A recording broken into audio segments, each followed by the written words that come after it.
Monday once again, everyone. Bryan Devore, Devore Realty Group, Berkshire Hathaway Home Services, California Properties with another Monday market moment, the first Monday of the second quarter of the year.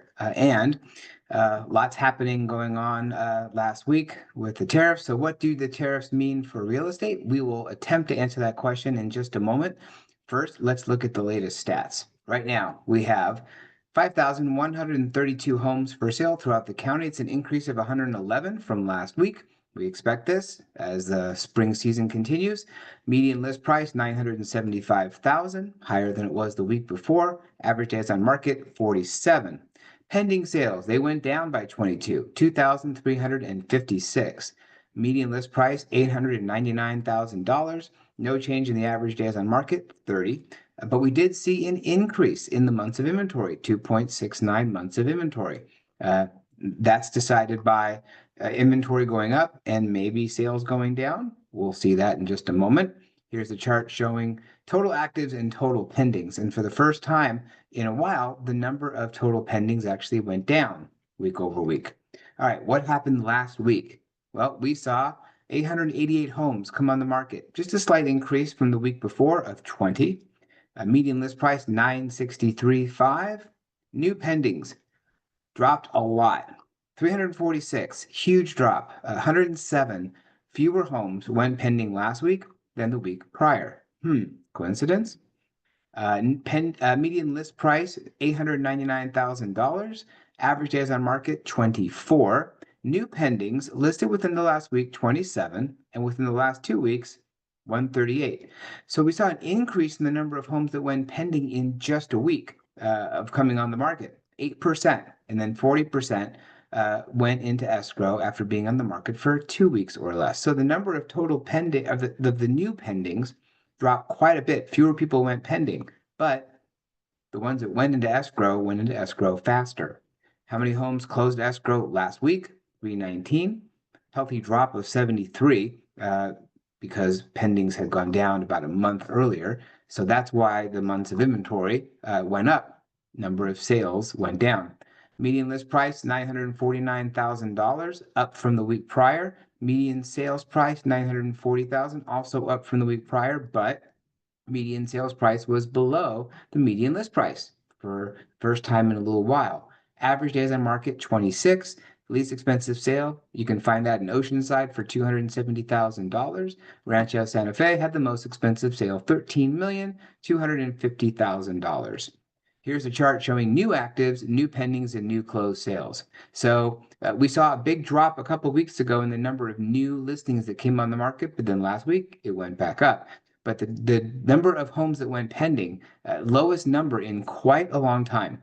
And I think that could be, maybe, because of the tariffs. So we'll talk about that in just a moment. And the number of closed sales also was lower than it had been over the last few weeks.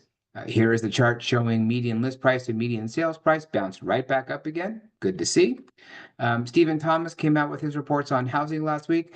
He came out with it on Tuesday, and the announcement for tariffs happened on Wednesday. So I have a feeling when we see his next update in a couple weeks or a week and a half, we'll hear from him on that.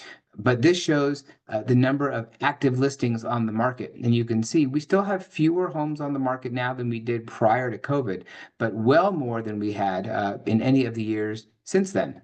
Here we are right here, and we're almost at the highest level of inventory, which was in 2022 in late July, early August. Well, we're already getting there in April. So will it keep going higher and higher? And will it surpass those numbers? I have a feeling it will as we see more homes coming on the market. Meanwhile, the demand, you can see historically low, but it's actually higher than it was last year and the year prior to that. So that's good news because rates came down a little bit and rates have come down.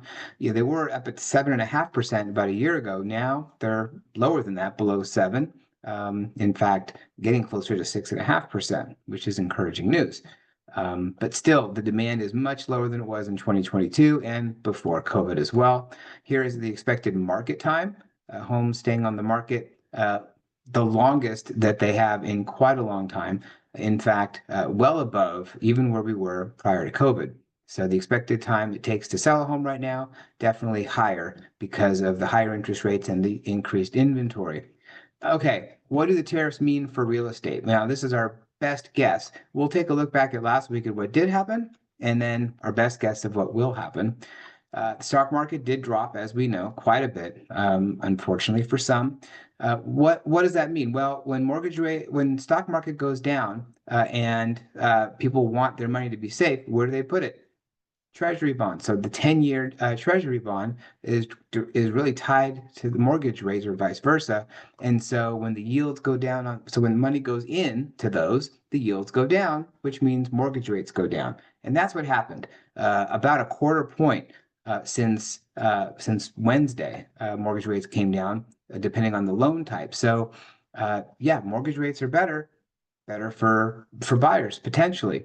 But there may be buyers who lost their down payment that was in the stock market. Now, if you were thinking about buying a home, then hopefully you liquidated your stocks, or at least the amount of stocks you needed to have your down payment, and it was somewhere safe. Uh, Maybe a savings account or maybe a T-bill, but somewhere safe. But for those people who were thinking maybe longer term to buy a home, maybe in 6 months or a year, well, that money may be gone. It may push out the demand in the future, farther in the future. So we may see fewer people thinking about buying in the longer run. Pending sales plunged 24% last week versus the week prior. And I do think that a lot of that has to do with what happened with the tariffs, uncertainty. People don't like uncertainty. They don't know what's going to happen with their job or the market or what have you. And so they put off purchasing decisions. We do think that cost of building materials will increase, lumber and all the other materials that go into construction, which means new homes will be more expensive to build, but also it'll be more expensive to do any updates or renovations to your home. So that could be hurtful for people who look to renovate and stay in their home or renovate to sell their home. So that could be problematic as well. Again, this is all pretty new. It's just been the last few days, so we'll have to monitor and see how things go. But that's kind of where we're at right now with real estate with respect to tariffs. That's it for this week's Monday Market Moment. Don't forget to scan the QR code to track your home's value. If you have any questions, feel free to give me a call, send me a text or an email. Be glad to answer any questions you might have. I definitely look forward to seeing you next week when we'll probably have a little bit more information and more feedback from the market stats on what's happening with real estate relative to the economy in general. Hope you have a great day. Look forward to seeing you then.